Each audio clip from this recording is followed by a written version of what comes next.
This episode of Recording Studio Rockstars is brought to you by OWC, Spectra 1964, A&amp Audio, Isotope, Jay-Z Microphones, and Solid State Logic. You're hearing my voice right now on the Jay-Z V12 microphone through the Spectra 1964 STX100D mic pre and C610 complementer with Isotope, RX, Ozone, and Neutron, all recorded safely onto an OWC SSD and mixed on A&amp Audio monitors. So please remember to check out our awesome sponsors using the link in the show notes below. It's a great way to help support this show. And now, get ready to rock.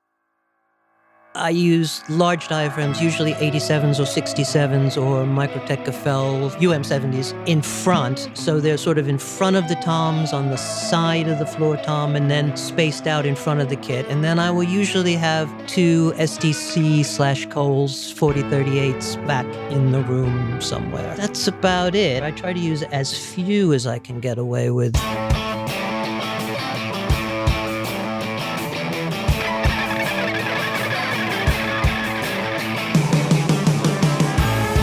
Welcome to Recording Studio Rockstars. I'm Lid Shaw, and this is the podcast created to help you become a rock star of the recording studio. The Jay-Z Microphone Vintage series are built by hand in Latvia, featuring the patented golden drop capsule design for enhanced clarity that will give your recordings that classic vintage tone. You're hearing my voice right now on the Jay-Z V12 mic. Our friends at Jay-Z Microphones have come up with a special offer only available to Recording Studio Rockstars listeners, so use the limited time coupon ROCKSTAR to get 40% off the V67, V47, and V12 microphones. Go to jzmic.com and get your vintage mic now.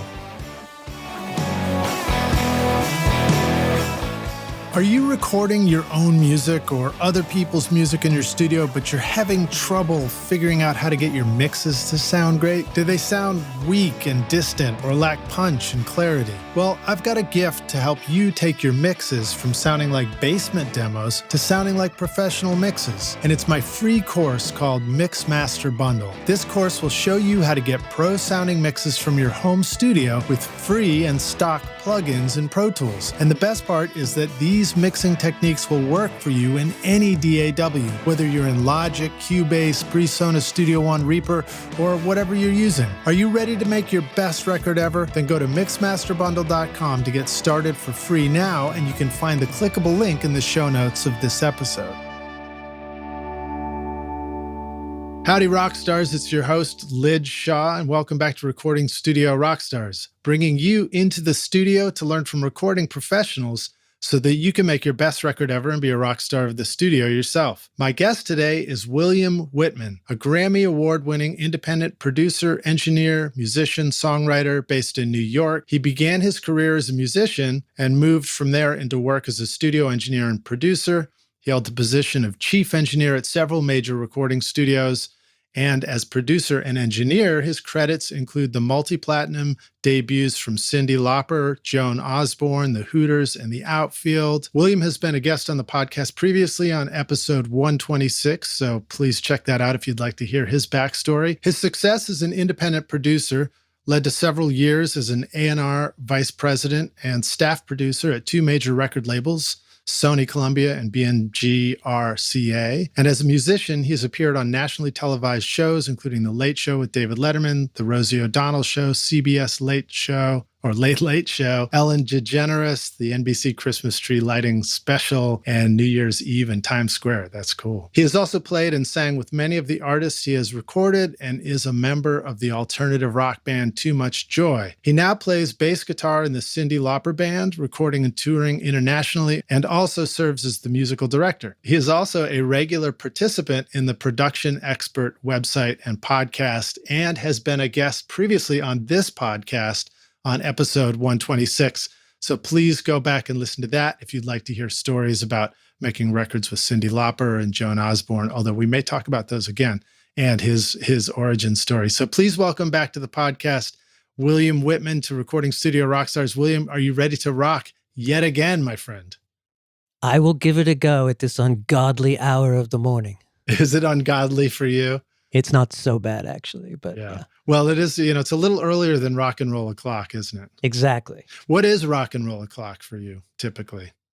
Well, it depends. On the road, it's, life starts at 1 o'clock or so. Yeah. Yeah. At home, it tends to start about 11 for me. I'm definitely a night person. That might have been one of the things that drew me to this weird life in the first place. Yeah, well, truly on the road and playing shows, there's a tendency for very late nights. So therefore, you got to start late. It doesn't always have to be that way in the studio, but it certainly can. In your experience, have you found that studio often mimics the gig life for people, for most artists? Well, yeah, I think at least to some degree, it tends to shift a little bit earlier, as you imply. But I mean, I also think people are used to sort of going for it and giving their all and rocking, so to speak, at 8 o'clock, 10 o'clock, 11 o'clock at night. They're not used to doing that at 10, 11 o'clock in the morning. And it's asking a lot for somebody to just turn it on at 10 o'clock in the morning. It's not that kind of job for most people. Yeah, and the voice changes in a big way, too. Sure. I've had artists in the studio that felt like they needed to pour whiskey or, open a beer to even be able to sing. Yeah. I don't know if that's always true. I've also had artists that I think it's pretty consistent that most artists, even just totally straight, natured professional singers or whatever, probably don't want to sing at 8 or 9 o'clock in the morning first thing. There's a bit of a wake up, right? And the first thing is an important part there. It's not only the hour. It's that, you've been up and doing things and talking and whatever else for a while, rather than like, I just get out of bed and I'm going to sing, twist, and shout. Yeah. That's not happening. Yeah, it's interesting. Even hearing you just say the word talking, it reminds me that the vocal cords are muscle, and the warm up for that is probably talking. Yeah. Unlike other warm ups, stretching. Yes, or whatever. Right. We don't really have to think about it all that much, although singers do think about it, most singers. So, William, tell us a little bit about your studio. Now, I think on this video, we can kind of see a shot behind you. Maybe that's a photo of the studio, but Correct. It's got a very cool home studio feel for sure. I see guitars hanging on the walls. I can't tell if that's a drum set in the corner or if that's sort of the speakers and all that. Yeah. No, it's just, there's a couple of keyboard controllers, and you can see behind my head there, I have a Slate Raven and then another screen above that. Oh, cool. We can talk about that. Yeah, it's mostly a mix room for me, although I do write and overdub here myself. It's not a place to bring in outside people to record. For one thing, it's a mess. But it's a small room, but it more by luck than by design translates really, really well, that I can take things out of here to Sterling and cut them flat or close to flat, and which is really all I care about, that I know what I'm hearing on my speakers is going to translate. That's cool to hear. A couple of things that you're going to Sterling to master, I assume. And Sterling also moved into East Nashville, so I've been working there with Ryan Smith. In fact, Ryan, when George Marino died, who had been my friend and mastering engineer for decades, Ryan pretty much took over most of my mastering until he moved to Nashville, and still does some of it long distance, although I'm largely working with Greg Calby, who's also brilliant, at Sterling in New Jersey now, because I do like to go to mastering whenever it's possible. So between Ryan and Greg, they're still doing all of my mastering. I've been using Sterling for 99% of anytime I've had control over who's going to master my records. They've been doing it since the middle 70s. Yeah, Sterling's an awesome place. So we just paused for 1 second, but we started talking about SoundFlow and the Stream Deck, and we were kind of geeking out on it. And I'll reveal that I have a little Stream Deck Mini that I've got hooked up for podcast interviews, and it allows me to do cool things like, mute my mic on Zoom or turn the video on and off. And I've even programmed it to drop in markers as we're going and stuff like that. But you were mentioning that you're using it as well. Yeah, I went from the basic size Stream Deck to the large XL one just because I've been using it so much and I don't like paging through as much. There's still a certain amount of paging because I have a lot of stuff that I tend to do in SoundFlow. There are some things that I don't mind using the mouse or the Raven touching the screen. But then there are some things that one button to do many things in a row in a stream of macros is just way more convenient, that I don't have to think about it. That we were talking about just sort of behind the scenes for a second.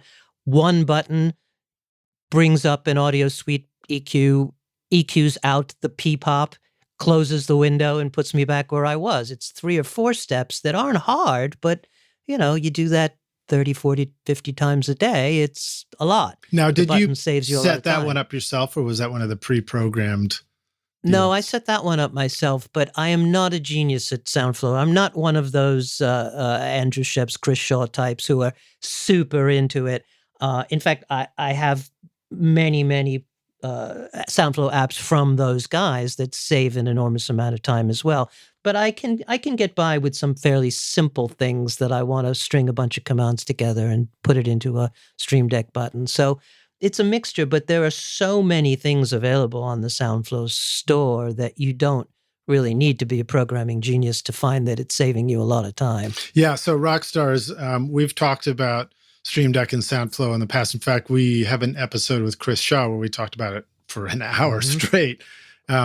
So it's very cool. But as a reminder, the Stream Deck, if you're not familiar with it yet, is a controller that, USB, it'll just plug right into the computer, and it's got buttons on it, and you can program those buttons, and they sort of have a screen behind them so that if the button changes, you'll see it on visually like a little computer screen.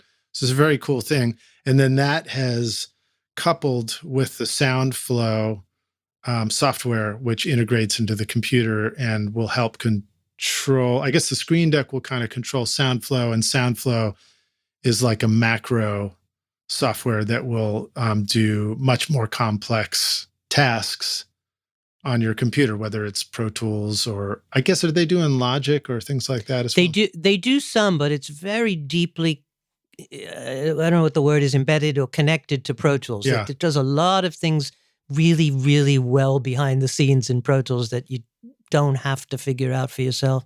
What are some, without trying to remember all the ones that maybe you'd like to use one day, what are some of the top ones that come to mind for you that you think, I definitely use it often for these tasks? Well, I'm looking at one page now, my edit page. So, for example, you can copy the track data completely from one track and paste it onto another. So if I have a bunch of plugins and sends set up, I've set my vocal channel up just the way I like it. Now I want that on 3 more vocal tracks, 4 more vocal tracks. Instead of option dragging multiple plugins one at a time, one button click, copy, select the next tracks, one button click, paste. All the data is moved from one track to another. That's very cool. I mentioned my Depop opens an audio, so you can do that with any audio suite plugin. Open the audio suite plugin, process it, close the window, boom. Right. I have volume line nudges built in. So if I'm in the middle of a mix, I can select a tom fill, hit one button, it bumps that tom fill a dB at a time, or half dB, or 2 dB, or whatever buttons I've decided. Great. Yeah. I use Vocaline Ultra quite a bit. So, for example, I can select, if I align it so that one track is over the other, which is common for me, sort of vocal and the next vocal, I can select a region, hit one button, it opens Vocaline, captures, goes down to the next track, captures the dub, renders the dub, all in one button, so that it basically aligns 2 tracks with one button. I bet that would have been handy when you were producing the Outfield. Yeah. Harder to do on analog tape. Yeah, we talked about that a lot on the last podcast. But those records or that record, I'm trying to remember how many times you guys had worked together. Yeah, we did 2 albums. 2 albums, yeah. Those had very, very elaborate vocal productions. Yeah, sometimes 90 voices on the background part. Good Lord. Yeah, so, and then you're also a singer yourself. So I'm sure when I think of the copy and paste track thing, I think of that, like you said, as something we have to do a lot in vocals, because we're doubling, because we're like doing another layer, and it's like, oh, I need that same mix setting on all these background vocal tracks, right? Yeah, but even for things like when I set up a new track, I want to make a new guitar track, we all use, I assume, track presets now in Pro Tools, that you can have a track preset that says, this is my guitar track, these are the plugins I like on that, this is the routing I like. But I can do that with one button. One button, make a guitar track, has my plugins on it, colors it the way I color code those things. I mean, it's just, again, it's saving 10 seconds, 15 seconds, 3 mouse clicks, 4 mouse clicks, but that adds up over the course of a mix. The less you're thinking about being the Pro Tools operator and the more you're thinking about just recording or just mixing, the more you're in the part of your brain you really want to be in. Yeah, and I'm glad you brought that up, because sometimes it feels like we're trying to convince ourselves or somebody else that the 10 seconds were the value, but I find it's the mental process, because I have to switch from creative brain to technician brain and then back to creative brain. And I'm not a multitasker in that way. Well, it turns out none of us really are. That, they did brain PET scans, and, the most you can do is serial switch really quickly, but you're not ever really doing two things at once. You're really just doing them in rapid succession. But your brain's really only capable of paying attention to one thing at a time. It just switches very quickly. Now, did they test that out on my girlfriend? Because I'd like to know that if that was truly accurate. I'm always amazed, to watch some people like hold two conversations at once. For me, I'm better if I just do the one at once, Yeah. Yeah. Well, in some people, it's the inability to pay attention to one thing at a time. Well, that can be me sometimes too. Okay. So let's see here. So that's pretty cool. And then the XL version of Stream Deck, how many buttons is that? 1, 2, 3, 4, 5, 6, 7, 8 by 5. Wow. So that's a lot. So, and then you find that you can pretty much set up that 8 by 4, I'm sorry. To show most of the main buttons that you need. Well, my first page, it has buttons that say setup, plugins, processing, editing, and then Chris's track data utilities, the Shep's offset counter, playback engine nudge, and the built-in, the Pro Tools utility, the whole Pro Tools set that comes with Stream Deck. So I have buttons that take me to those other decks. That's kind of the intro screen. Right. So it's kind of like what task? Where do I want to go? Yes, exactly. But I have one page. If I hit the plugins, it has, I don't know, about 12 of my favorite plugins that I use all the time. So that if I'm in the middle of mixing and I go, I want to put this channel strip or this compressor that I know I use a lot, it's all I have to do is be on that track and hit that button, and boom, that compressor is instantiated. And again, not saving a lot of time, but saving a lot of thinking about it or nesting through menus to find it. It's amazing that we can create professional mixes using a computer in our home studios. But trying to mix with a mouse, it's like trying to play the guitar with the tip of a pencil. It sucks. And why shouldn't you be able to mix as naturally as you play the guitar? That's why I upgraded my studio to include the SSL UF8 fader pack and UC1 channel strip controllers. They let me mix as fast as I can feel the music. Go put the fun back into your mixes at solidstatelogic.com. A&amp Audio introduces the all-new A7V monitor with rotatable HPS waveguide for the accelerated ribbon tweeter and advanced onboard DSP-based room correction using the included A-Control software or optional SonarWorks software with a measurement mic, allowing you to tune your speakers for your room, your mix position, and your ears anytime you want. Get the extended 5-year warranty for monitors that will improve as your studio improves at adampaudio.com. Now, does it instantiate that plugin on a particular slot, or does it just say, hey, what's the next available slot? And do it? Next available. Although you can set it up so that it will move things. If you, for example, want to always put it on first slot, you could set it up that way. I don't do that because mostly I want next available. Right, because you're like, I got a sound now, but this next thing might add that little thing that I'm looking for. Okay, cool. Geez, I don't know what did I not ask you about that tool that is worth mentioning? Like maybe your process, the way you think about it. Where do you even put it on your desk, for example, if you got the Raven? The Raven straight ahead, this is just my mouse sort of to my right of the keyboard on my right hand, and then the Stream Deck's just to the right of that, 3 inches to the right of that. Okay, cool. So it's always sort of, I can just turn my head and it's really right where my right hand is always sitting. Well, it's interesting to me, these automated tools like that, because this one, for example, when you install it, it comes with a pre-packaged, massive list of tasks that it'll interface with Pro Tools that are all very cool.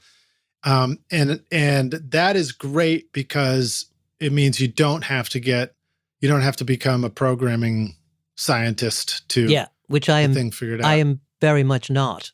I mean, I don't have a head for languages, which means I don't have a head for computer languages either. Right.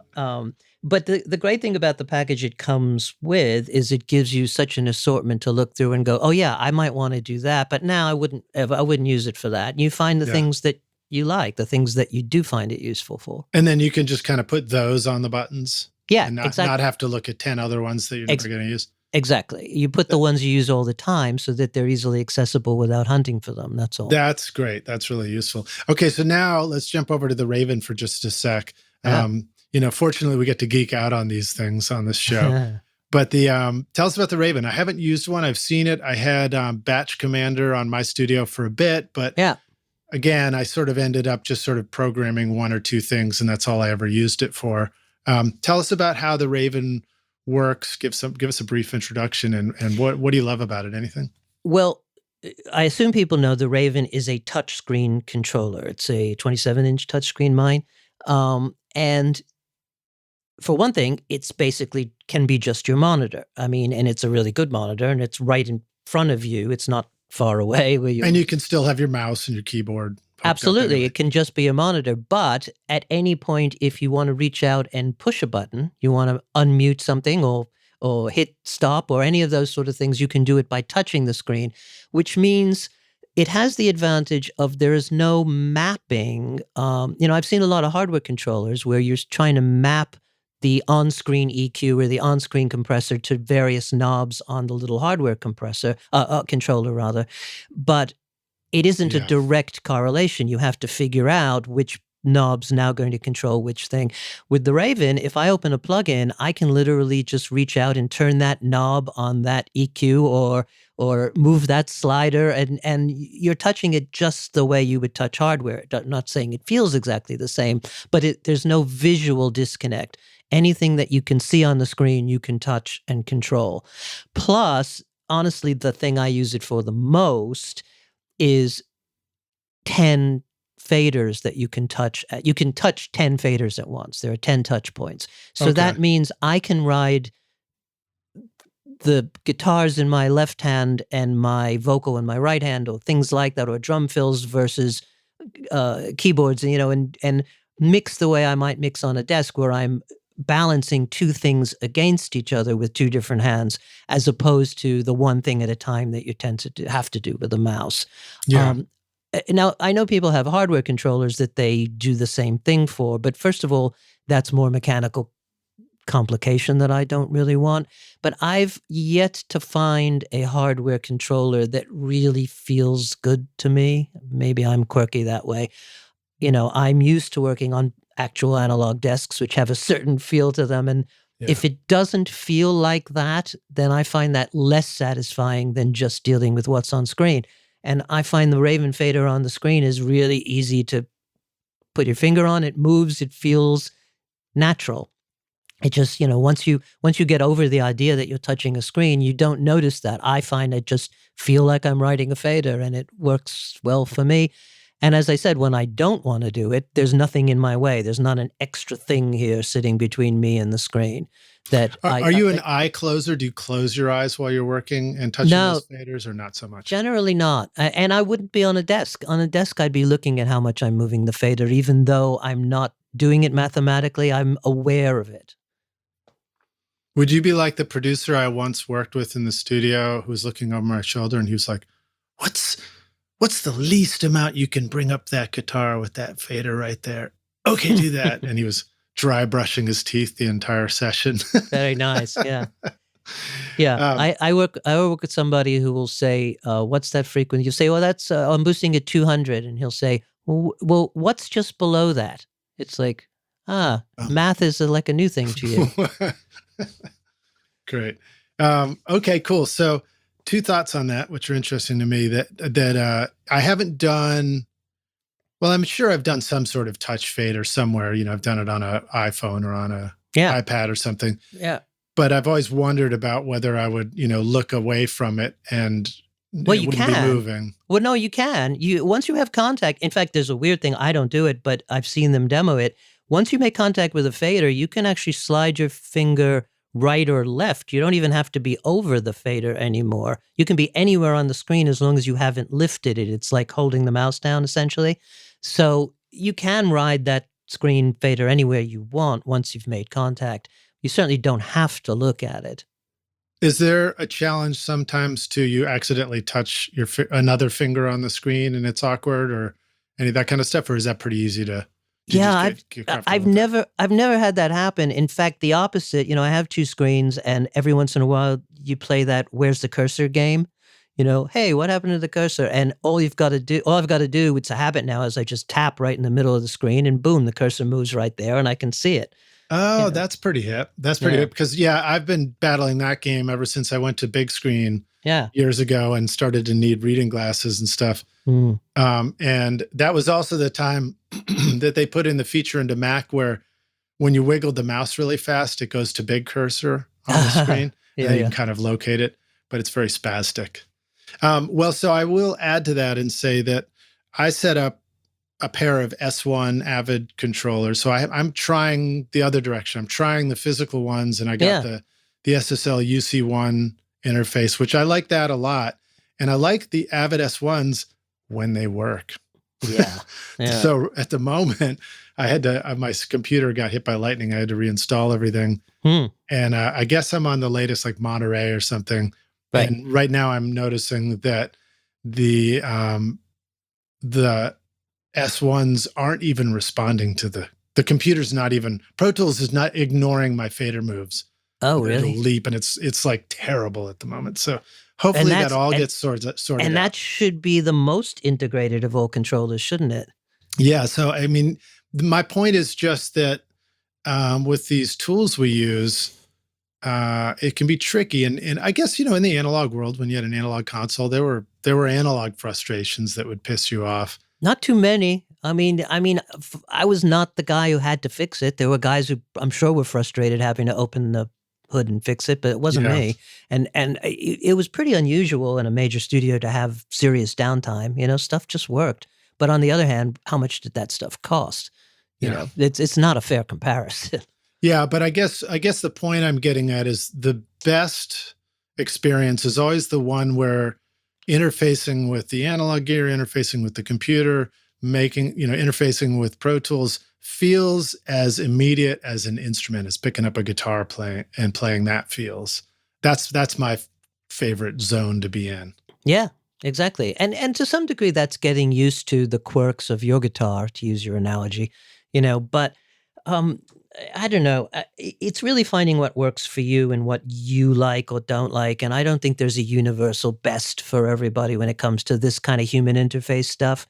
There's a reason why some people like trackballs and some people like trackpads and some people like mice. And I'm a mouse person, by the way. I hate trackballs, but I know people who walk in and go, "Oh, a mouse! I've got to have a trackball." So I got a trackball right here. Yeah, it's clearly personal preference. I mixed a film, all on I guess the S1s, and I really didn't like the feel of the faders. It just still feels. It feels a little like the way the 002 felt to me. It just feels a little bit cheesy. The like Yamaha mixer. No, I'm saying the old Digit design. The Digio 002. Yeah, You're right. yeah. That I don't know. It feels a little like there's no weight in the fader. Like it doesn't feel like a fader to me. I'd rather touch the Raven. Well,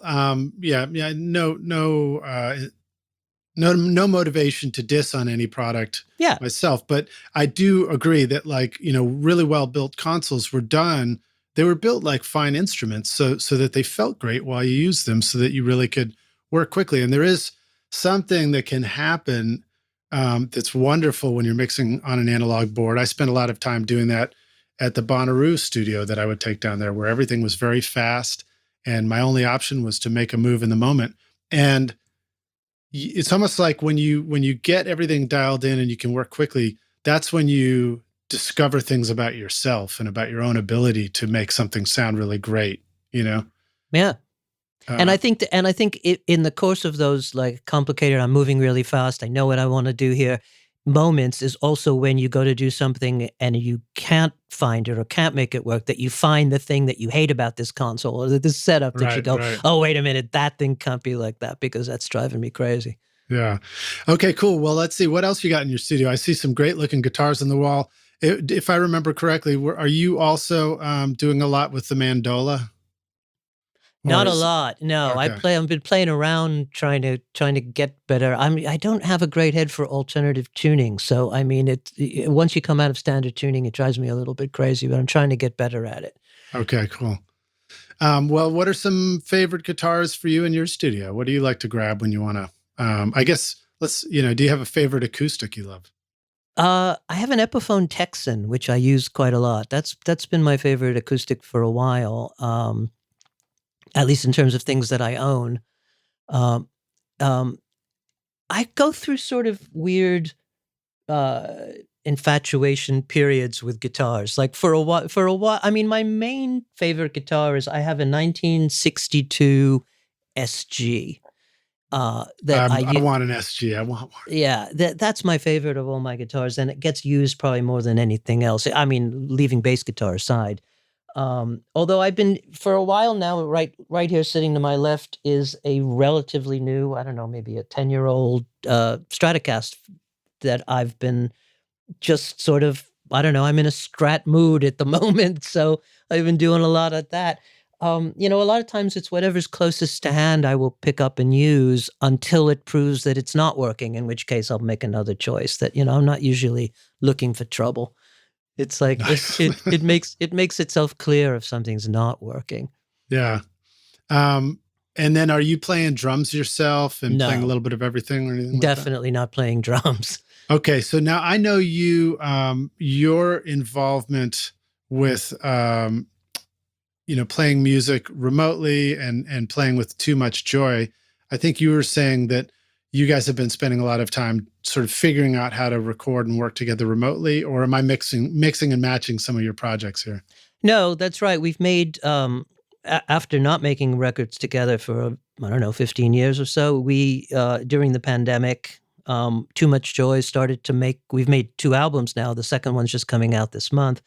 The other one came out last year. But it's been a little bit of a challenge, although a challenge I'm sure many of your listeners are familiar with, that 2 of the guys are in different parts of California and the other 2 are in New York, but we couldn't necessarily always get together. And so a lot of this was done not only remotely, but the challenging part trying to produce a record is that they were also done completely sort of in absentia, that it wasn't like I was on Zoom all the time or talking to them while they were recording. So it's very different producing a record where you're talking to the singer while the singer is performing, as opposed to just, oh, I've done 3 vocal tracks and I'll send them to you and you'll tell me what you think. That's a very different kind of working, and I can't say I'm in favor of it, but it's the way you have to do it these days sometimes that I keep saying I liken it to those people who say I make art out of found objects, where they walk along the street and they find something and they take it home and put it in their piece of art. It's not the way I would choose to work, but it's the way by necessity we do some things. And it has sort of forced me into more after the fact manipulation than I've ever done before on records. That it really forced me to find creative ways to use things like vocal line and Melodyne and elastic audio and just sort of force things into places that they probably weren't intended to go, but where I thought they should have gone if I had been in the room when they were recorded. Okay, so give us a little more insight into your role with Too Much Joy and this recording process. What instruments are you singing, and you're playing an instrument, and you're also getting other vocals and you're lining them up Yeah. between different people in different sessions? Yeah, well, I'm ostensibly or nominatively the producer, so there's that. But then I'm also at one point, after producing 2 records with them, the bass player left, and that's when I joined the band and became the bass player. But then he's come back into the picture, so bass guitar is split between the two of us. Sometimes I'll play, sometimes he'll play, sometimes we'll both play on a song, and it'll be bits of both of us put together. It worked for Spinal Tap. Yeah, but I'm also filling in a lot of gaps. So I guess for live purposes, I will be the second guitar player. But for the record, I'm another guitar player, but also whatever keyboards are necessary, I'm adding. And then all of us, except for the drummer, 4 of us sing. So, and sometimes lead vocals. So all of us are singing lead vocals. All of us are singing background vocals. So there's all of that I'm either adding or sorting through or correcting. This is unusual for me, but I mean, in this record, we've created vocal harmonies out of Melodyne in some cases. Something, again, not the way I like to make records, but a way we're lucky we can do things these days in a way that we didn't used to be able to do.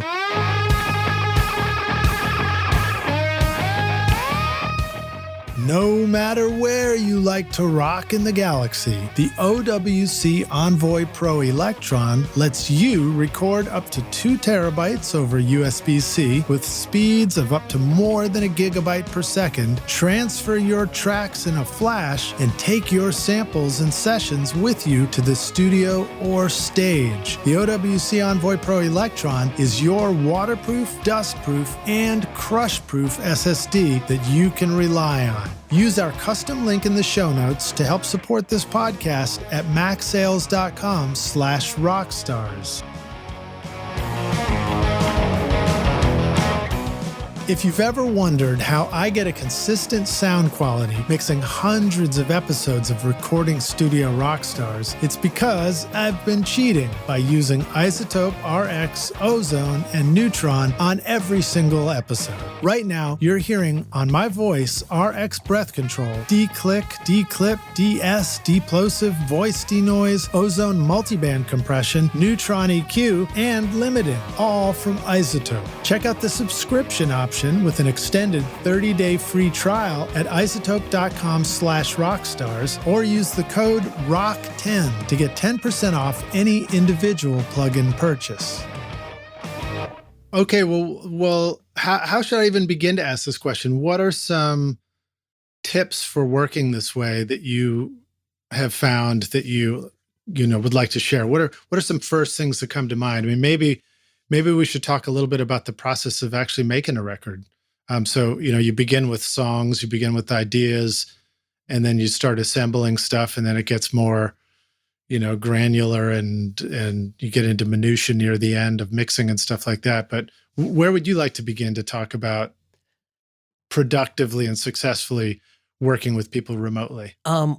I wish I thought I knew there was a productive way to do it remotely. I was going to say, when you get on a plane and get together, guys. Yeah. When you said the first thing you think about, I think sedation came to mind. But, I think the more communication you can have, the better. I mean, I would at least try to say, okay, think about this sort of vocal when you're going to sing your part. Take it. There was one song where I said to the other guitar player who was singing the lead vocal, go listen to Memory Motel.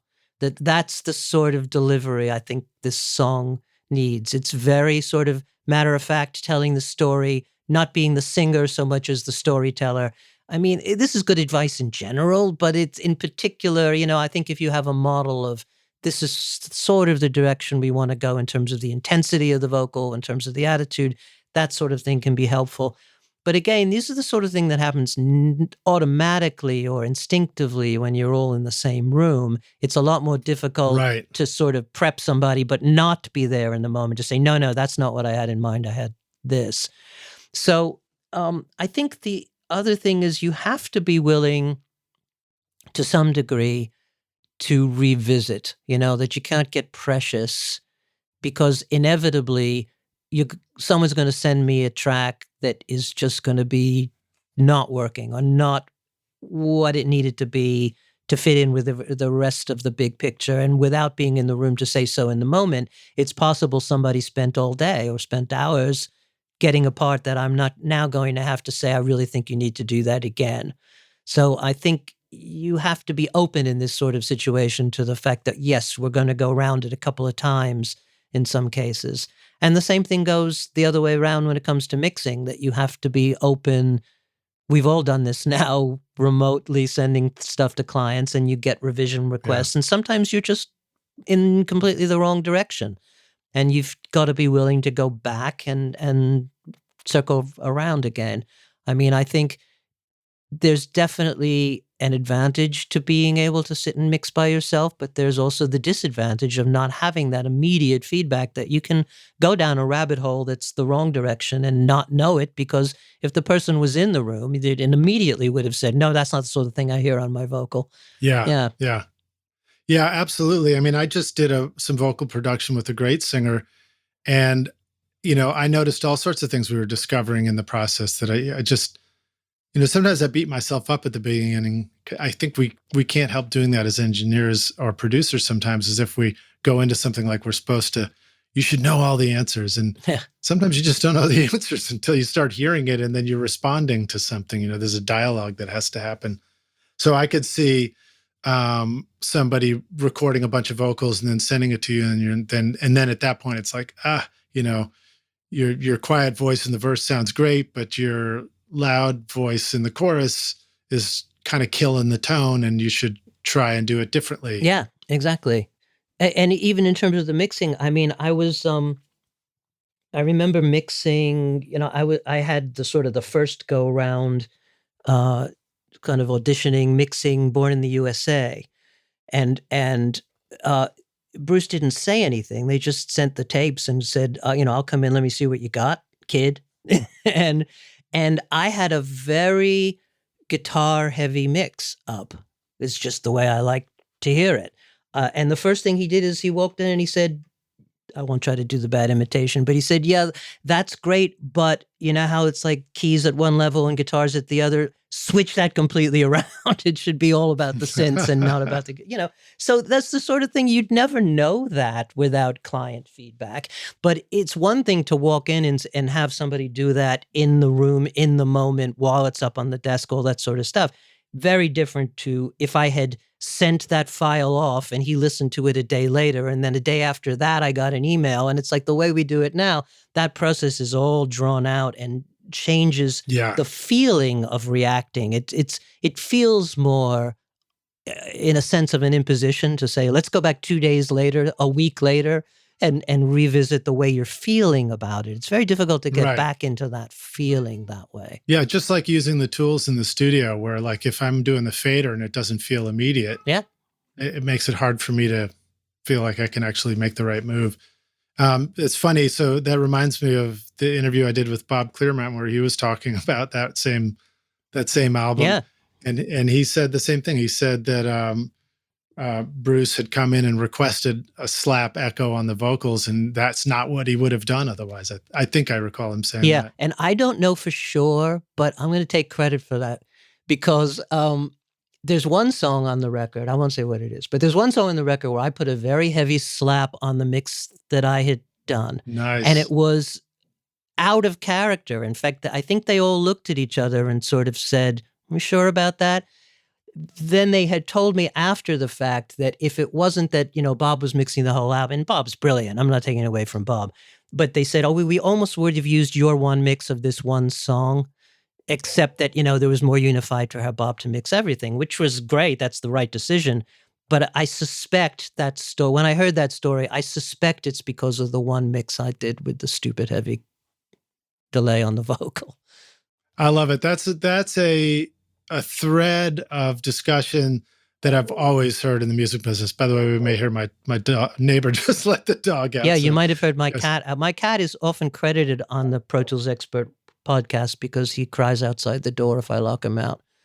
Well, the dog next door is pretty damn loud, but rock stars, you'll appreciate his name is Doobie. So there you go.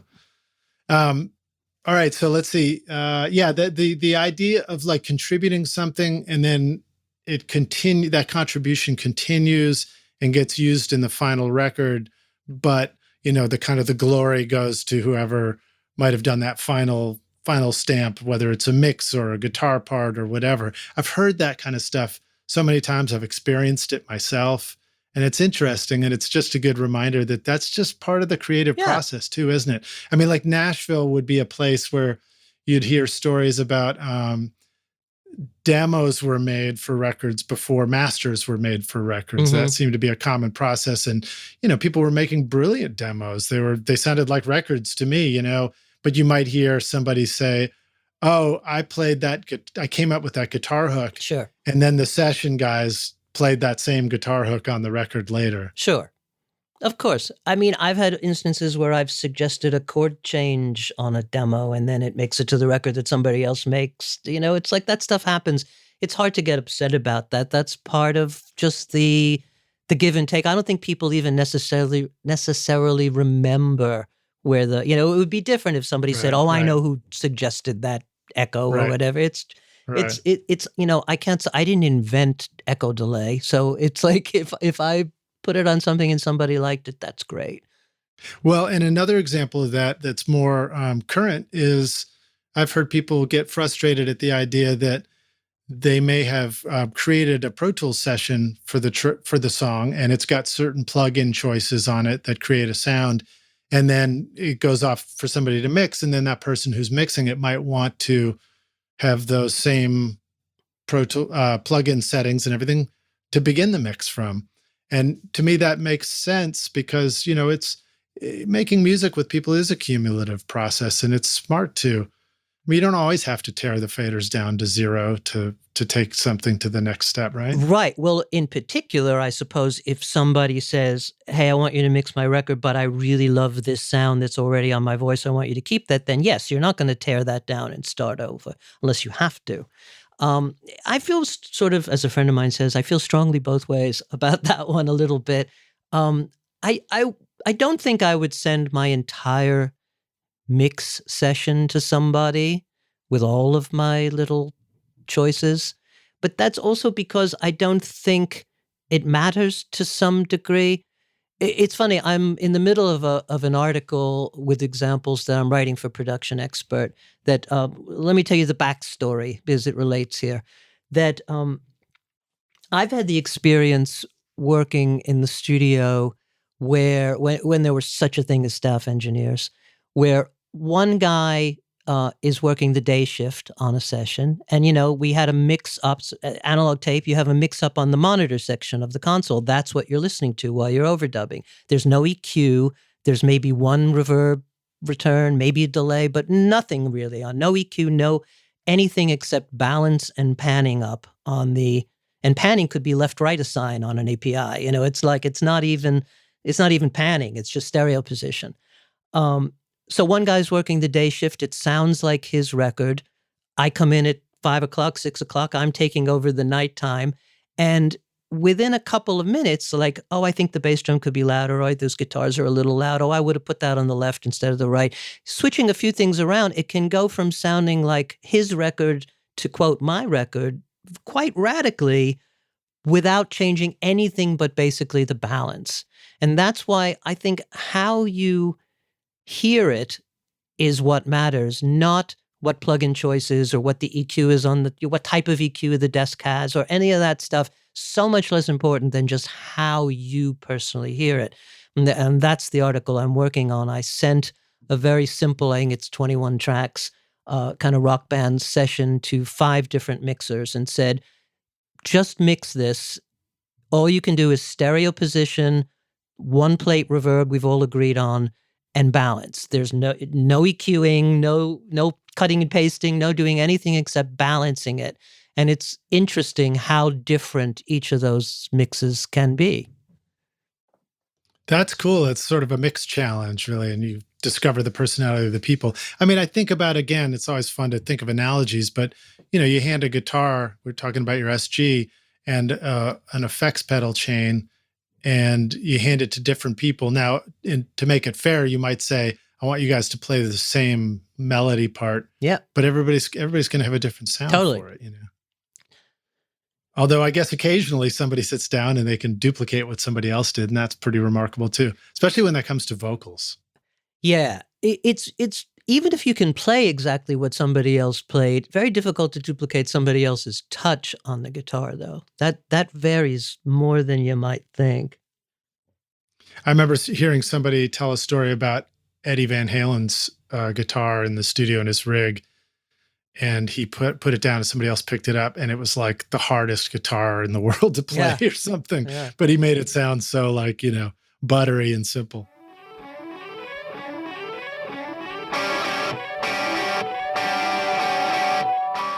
Do you want to record killer drums in your home studio? Rockstars of Drums will show you how to record, edit, and mix pro-sounding drums with examples from a Nashville session drummer in a Grammy-winning studio. Do you want to know how to master your own music at home? Rockstars of Mastering will show you how with plugins in your DAW so that your music will sound awesome when you finish your mixes. And if you're looking for a step-by-step solution for a pro-sounding mix that won't take years to learn, the Ultimate Mixing Masterclass with Craig Alvin will show you a proven method for creating Grammy-winning quality mixes that you can apply in your home studio right now. Or if you just need to learn the fundamentals of creating a great sounding mix, then register for my free course Mixmaster Bundle to get great mixes using simple, free plugins. And get started now making your best record ever at recordingstudiorockstars.com/academy. Use the code ROCKSTAR at checkout to get 10%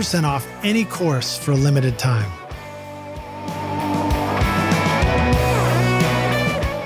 Every studio needs a good vintage mic for that classic warm sound. Whether you're looking for those airy highs, sweet mid-range, or silky low-end, a good vintage mic can put the magic in your mixes. So it's no wonder vintage mics have been loved and praised by thousands of engineers for decades. The JZ Microphone Vintage series are built by hand in Latvia using only the best electronic components and feature the patented Golden Drop capsule design for great detail and richness of tone that will bring that classic vintage vibe to your studio and be a real workhorse for your sessions. This time, our friends at JZ Microphones have come up with a special offer only available to you, Rockstars. Use the limited time coupon ROCKSTAR to get 40% off the vintage series mics V67, V47, and V12, the mic you're hearing right now, at jzmic.com.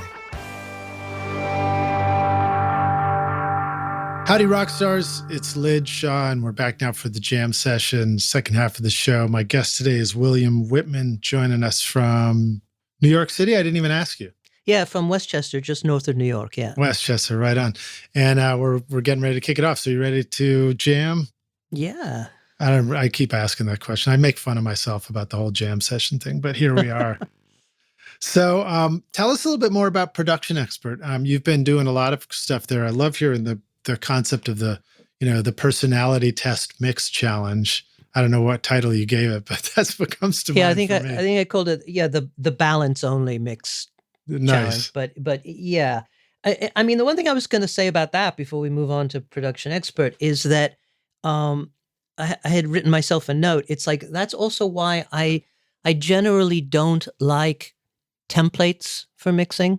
It's like I have a template, you could call it that is just the basic routing of things that I know I like, and my stereo bus processing that I can switch on and off selectively, but it's all there, it's ready to go. But I know there are people who do really well and people whose mixes I respect and like who have the guitars all pre-EQ'd and the drums all pre-EQ'd and, they just sort of pop it on and they go, okay, it sounds like my mix through my template. I can't think that way, but I also think being an old analog dinosaur guy, I don't need that in a certain sense, that once I have a static balance that sounds like my balance, it pretty much sounds like my mix without all the rest. The rest of that is just refining it, that I'm going to discover in the process as I'm working on it, what needs to be automated and what needs to be EQ'd, et cetera, as opposed to deciding ahead of time, oh yeah, of course I'm going to EQ the guitars this way. I don't have those preconceptions. Now, in all fairness, what you described in an analog world is a little bit of a template. The template is you have a particular analog console. It has a little bit of a particular sound. The mix bus responds a certain way. The tape itself has a thing.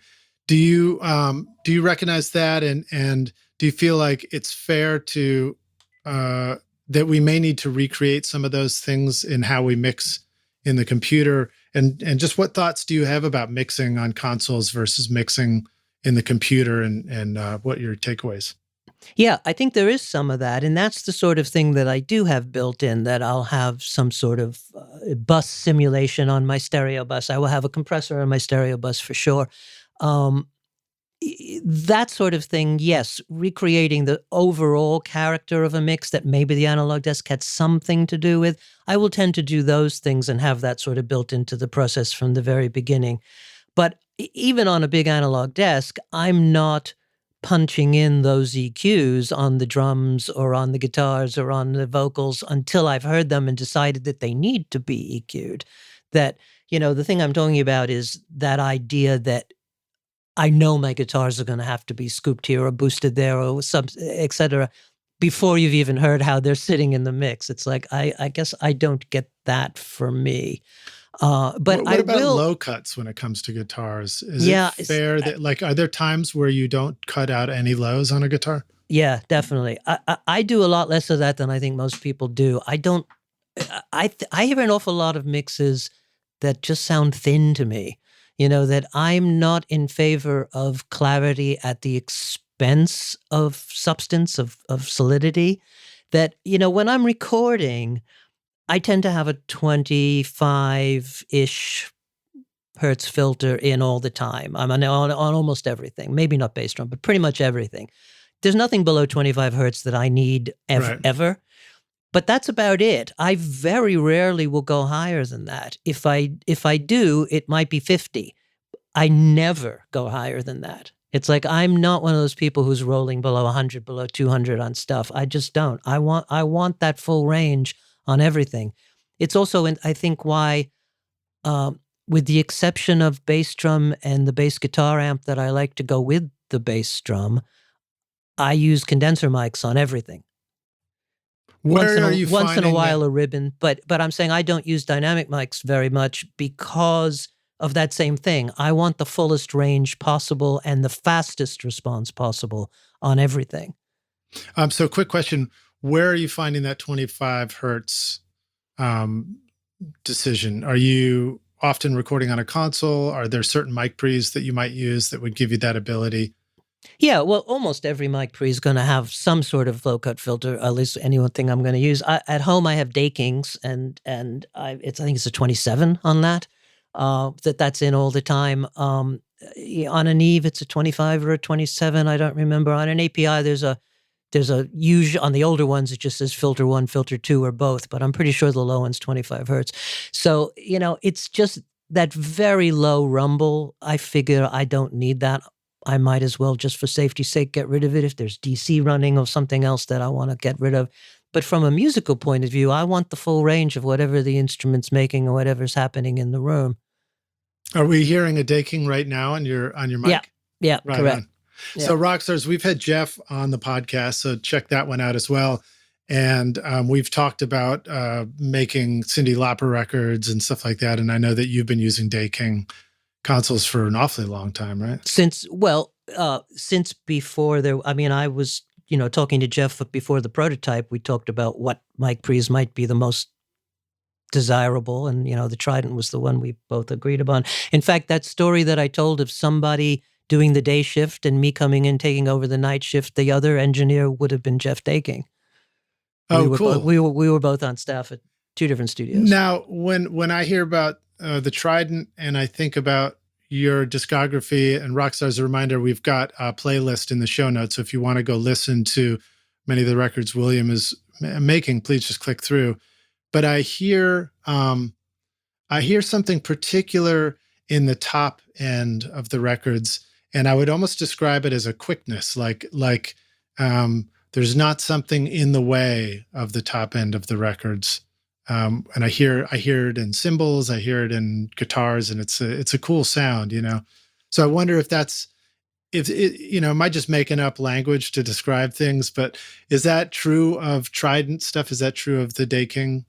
I think it might be true of discrete class A or discrete transistor mic pre's, which I tend to try to use whenever I can. But I suspect what you're hearing, and thanks, but I suspect what you're hearing there has more to do with what I just said, which is that I'm using a lot of condenser mics, like almost all condenser mics. And I'll use some ribbons on things that I want to smooth that top end, like room mics or brass maybe. But in general, it's all condensers, and they're faster transient capturers than moving coil dynamics are. And I think that has to do with that speed of the top end that you're talking about more than anything else. Now, would that hold true for a kick drum too? But the only exception is I tend to use an RE20 or an SM7 in the bass drum, and because I like the bass guitar to sit with that, I will use that same type of microphone on the bass amp. Although now I'm doing an awful lot of stuff with my Kemper, so that's already modeled into the bass sound. But that's the only place I ever use a moving coil dynamic is the bass drum and the bass amp. Everything else is condensers and the occasional ribbon. And then what about when you get into cymbal mics and overheads and stuff like that? Do you have a preference for small diaphragm versus large diaphragm mics? I should say I don't use overheads generally. Okay. That I tend to like, because I think the drum kit is really designed to be heard from somebody in the audience in front of it. I tend to put mics in front. And I think we probably talked about this before, but I loved, there's no harm in repeating ourselves when it's important, But that's cool. So just as a reminder again, so that I'm going to guess that is a large diaphragm if it's in front of the drums. Yeah. I like a KM84 on the snare, and then I use large diaphragms, usually 87s or 67s or Microtech Gefell M70, UM70s. Yeah. In front. So they're sort of in front of the toms, on the side of the floor tom, and then spaced out in front of the kit. And then I will usually have two STC/Coles 4038s back in the room somewhere. There's that ribbon. Yeah. But that's about it. I don't use a ton of mics either. I try to use as few as I can get away with on drums as well. Well, I think that when we record drums with fewer mics, if we do it right, we end up with a real focus and clarity that's hard to recreate when you have, 14 mics going at once. I agree. And I also just think it sounds better. I think that, nobody designed a violin to be heard with your ear an inch from it, even though that's what the player hears. That's not what the audience is supposed to hear. And it's kind of the same with a tom. It's like, I don't really want to hear it from 2 inches away. I'd rather hear it from a foot or 2 feet away at the most, or at the least, rather. Yeah. Yeah. Now, do you still use close mics on the toms? Nope. Not at all. Okay, cool. No, I use a mic about, a foot and a half from the hangers. And if I can get away with one, I'll use one. It depends how many hanger toms there are. If I need two, I'll use two. And then I have one about a foot and a half away from the floor tom or toms, looking across sideways at that. But no actual close mics, except on the snare. So it's like, if we don't hear the fill, play the fill better. Maybe. There's that, and there's also these days, I can clip gain if I need to bring out one little element of what's going on my stereo drum track. It's like I can bring that out. So so keep the mic simple, keep the Stream Deck buttons simple, rock stars. That's the code right there. Yeah. Okay, cool. Where were we headed with that topic? We were talking about the console. Working with a console versus your mix template in Pro Tools. And you mentioned your mix bus. So maybe talk to us a little bit about some of the things you enjoy putting on a mix bus that I don't know if you're mixing into it or if you're sort of doing a little bit of balancing and then trying it out. No, I'm generally mixing into whatever's on the stereo bus, which is a habit that goes back even in the overdubbing process. I always, in analog world, had my Audio and Design's compact stereo compressor on the mix the whole time. The whole time we're working, I'm listening through the compressor because that's what the record's going to be in my head. So it's always a work in progress a little bit, but my stereo bus at the moment, it starts with I usually have the Slate VCC, the console emulation, as the first thing in the slot. And then I have a stereo compressor. For a long time, I was sort of hybrid using my Audio and Designs or Daking's outboard, but these days I'm entirely in the box. And again, not to pump up Slate, but I think his virtual bus compressors are the best sounding in the box compressors for the stereo bus that I've found.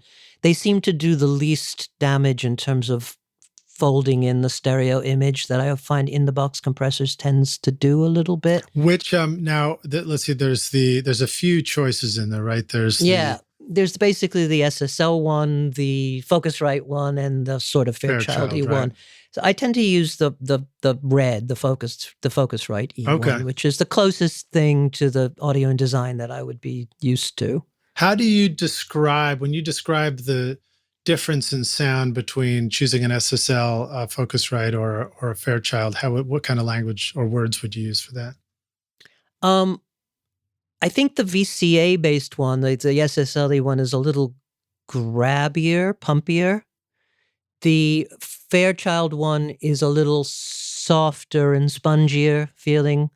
And that particular one definitely adds a EQ curve on there too. I think they all do to some degree, right? Yeah. I love the real Fairchild compressor on vocals and on guitars and on a bunch of things. Yeah. I've never liked it on the stereo mix. Even though that's what it was originally intended for. It was built into Fairchild cutting lathes. I mean, that's what it was for. I've never liked it for that. It might be a little slow for rock and roll purposes, that.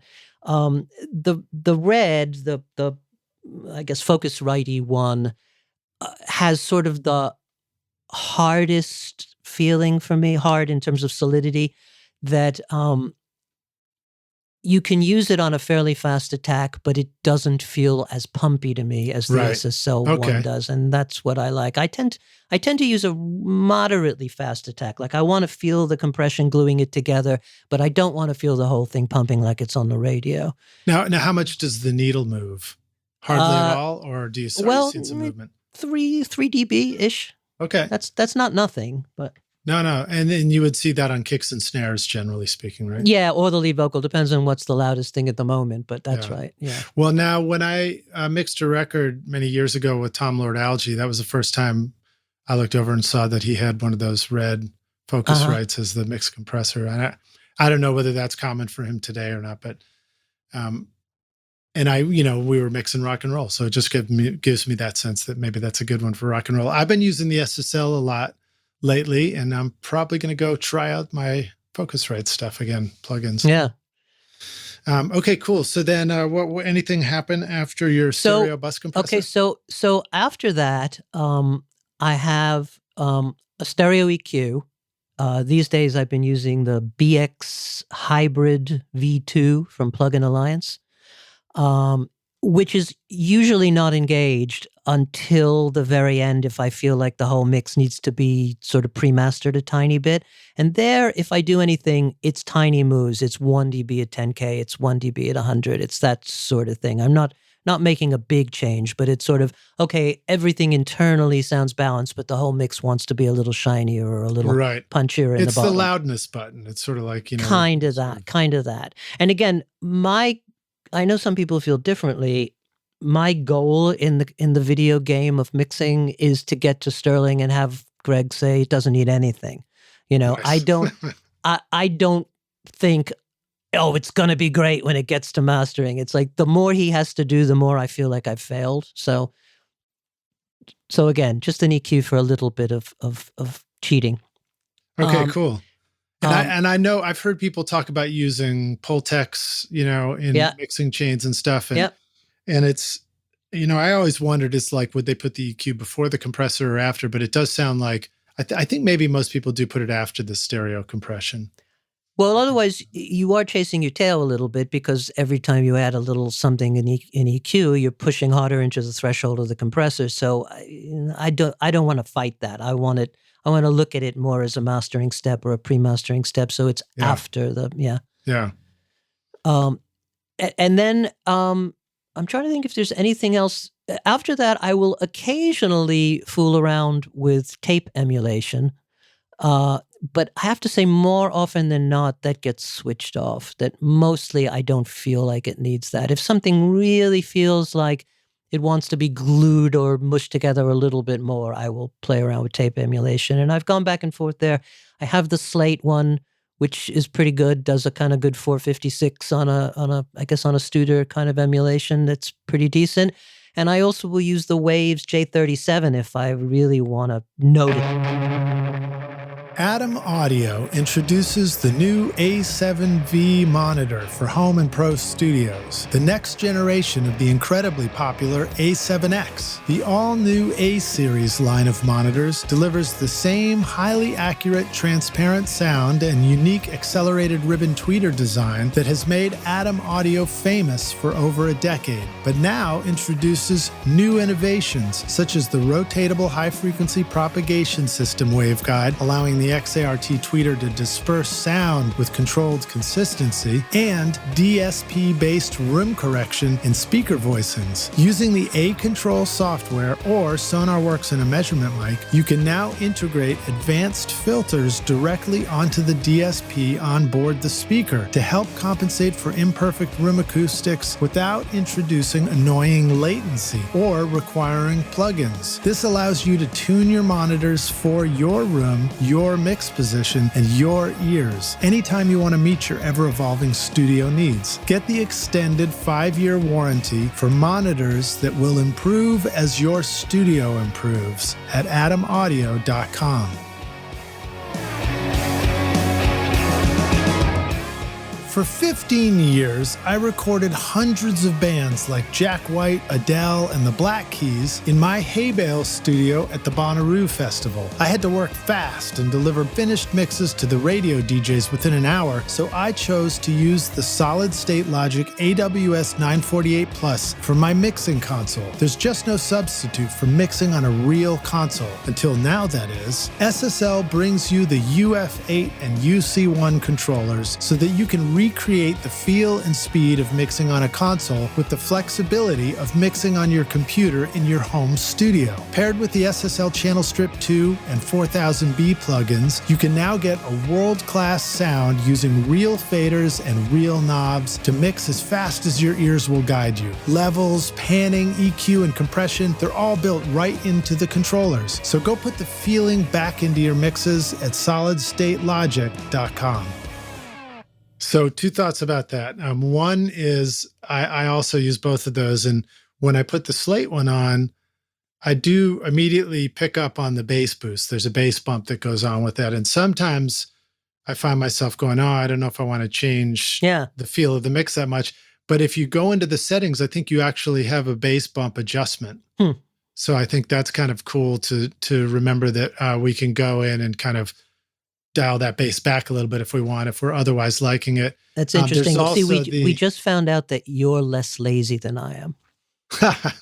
That's all right. No, I'm pretty lazy, but occasionally I'm like, Lidge, what if you just go try to change something, you know? And I discover it. I mean, you know, as I was saying, I mean, I like to work fast if I can. I'm in my comfort zone. The faster we do things, I'd rather do something really fast and take a longer break. Yeah, exactly. Well, but that's why I'll have the J37 there. I'll click it on. I'll go, I like it better. No, I don't. Turn it off again. You know, it's like I want to make a quick decision and move along. And then the J37, the place where I keep getting almost burned is I feel like the default setting for the wow and flutter is too high. Well, no, I've stored a default with that off. Yeah, I don't want any of that. I don't need analog flaws. I want the parts that I do like about analog, not the it's like the Waves plugins that introduce hiss. It's like I don't need that. Yeah, exactly. And then we can, I don't know if you can turn off hiss on the J37, but you can on the Slate tape machine too. Yeah. But yeah, that wow and flutter on the J37, I mixed an entire record, and then later I didn't even notice until it was done. I was like, why does the saxophone sound so Yeah, exactly. Like, I don't need that. So a couple of tips. There's also 3 different tape formulations, and I always use the most modern one. It's like I don't need to introduce the parts I don't like about old tape. I just want to give it a little of that character once in a while. And again, more often than not, it will not end up on my mix, but I have it. I've recently been using a new one that came across my radar. I think it's called Tone Empire, Real Light or something like that. And it's pretty fun. I don't know if it's, quote, hi-fi, like the whole mix through. You can, but it definitely does some awesome things for like changing up drums and stuff like that. It's fun. So then after that, let me finish. Yeah, go ahead. Continue I have a dither plugin. I like PSP dither, that if I'm going to deliver my 24-bit files, don't need to be dithered generally, although it depends what's going on previous to them or prior to them in the mixer, because Pro Tools is often working at 32-bit, even though you don't think it is. And so even my 24-bit files, I will sometimes dither to 24-bit. Usually I will. There's a free plugin called Dither. Do you know about that? You put it on the end of the chain and it just shows you the bit depth. So if I look at that and it's reading 32, I will dither to 24 to deliver to mastering.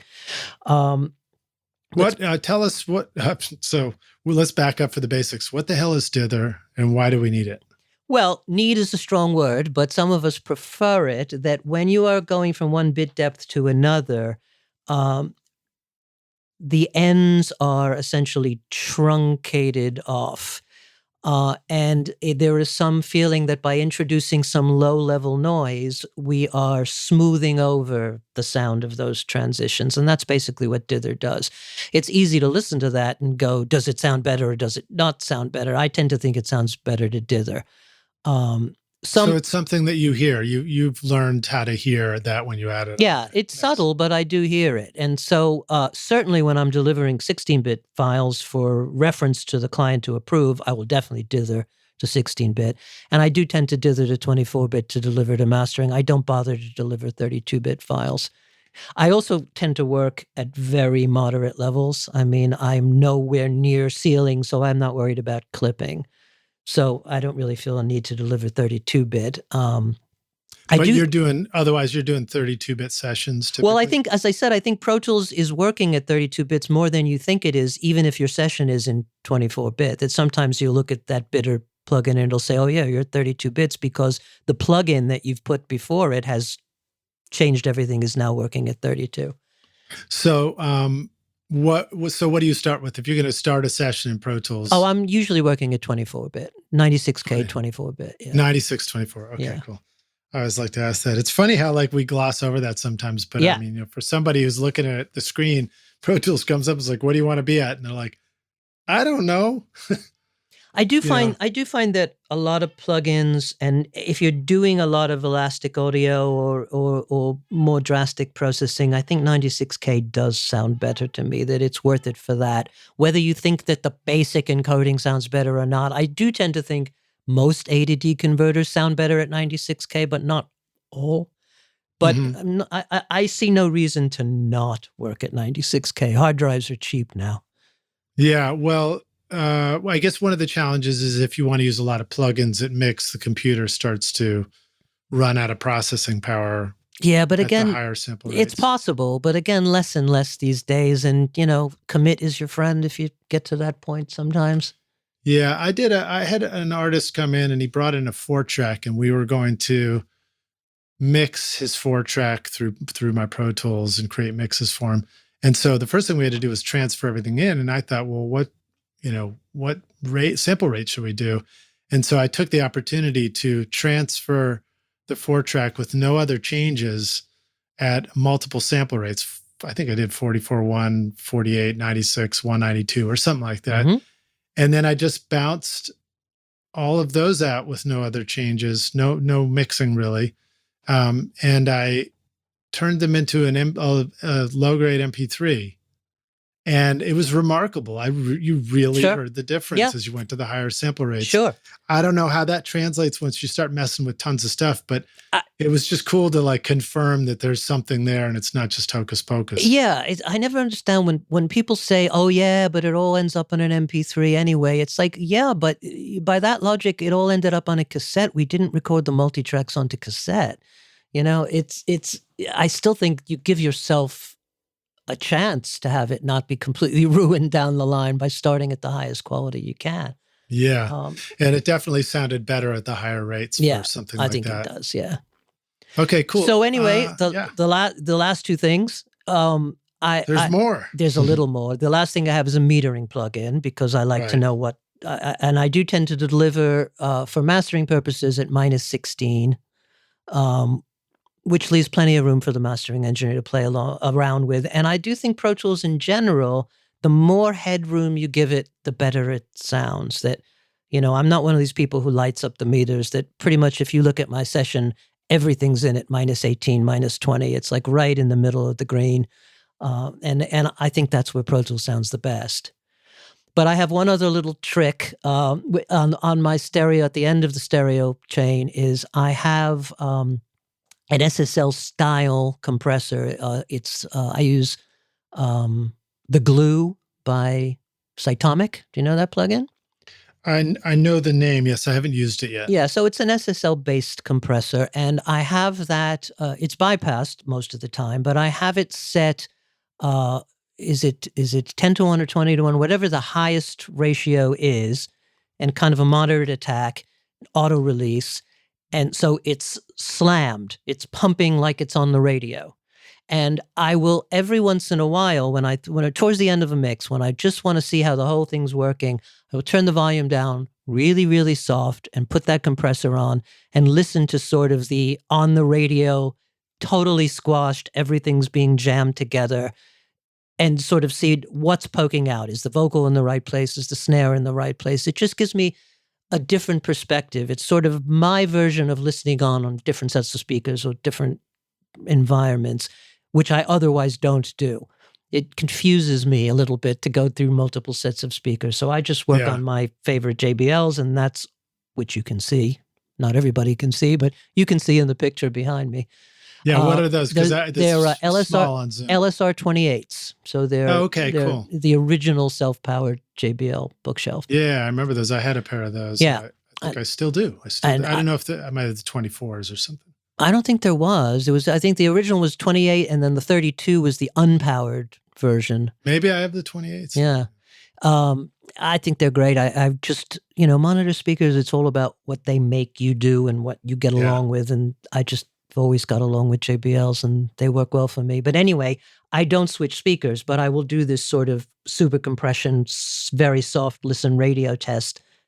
Tells me something about what a different perspective of my mix is like.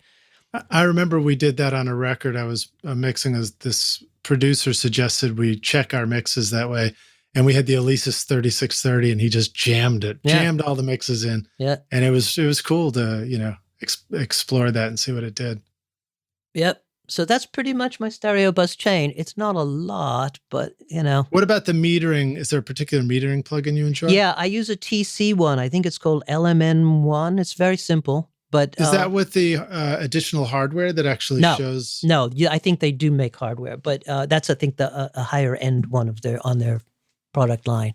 But it's just a very simple plugin that reads out, and you can change its scale, but it's just reading out in dBu, I think. And again, I just want a general ballpark where I'm peaking. And I'm pretty used to mixing in my room with my setup on my stuff, so that I usually pretty close to that target already.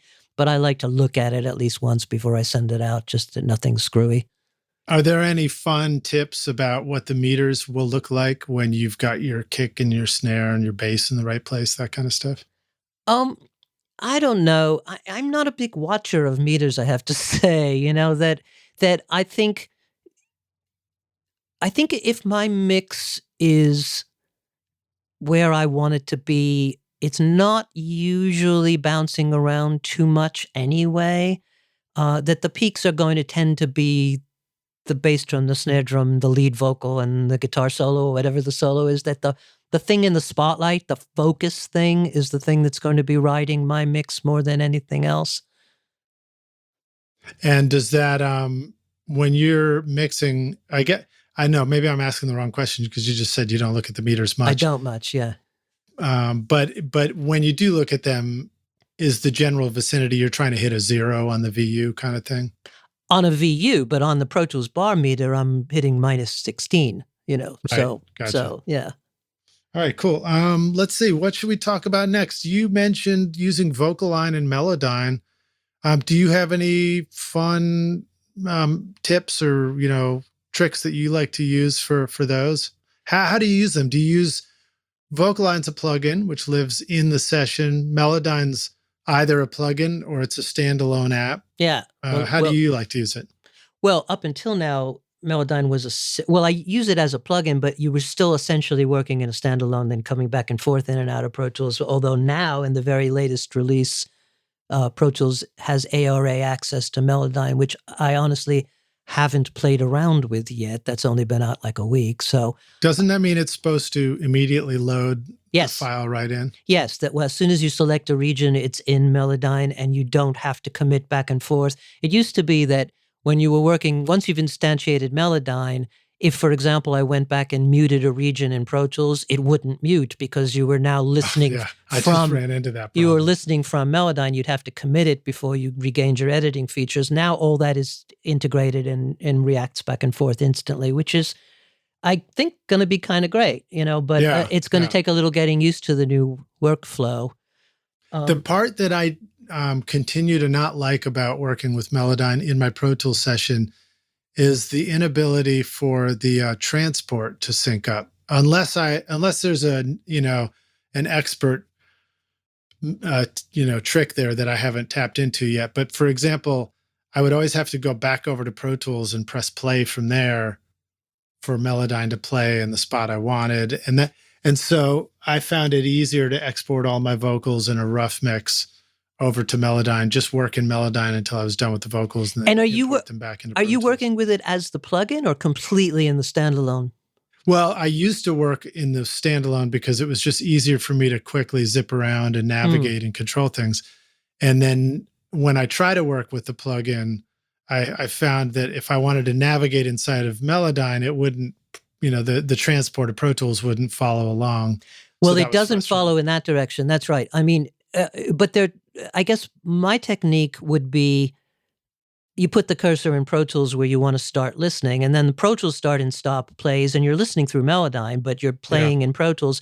But then if I want to focus on an area in the Melodyne window, if you just double click in the Melodyne window, it plays from there, but in solo. You're only hearing Melodyne. You're not hearing the track behind it, which to me is something I kind of like. Like I can solo the vocal that way and go, what does the vocal sound like? Okay, now what does it sound like in the track? I'll hit the space bar and you hear it in the track. Yeah. So it's just what you get used to, I suppose.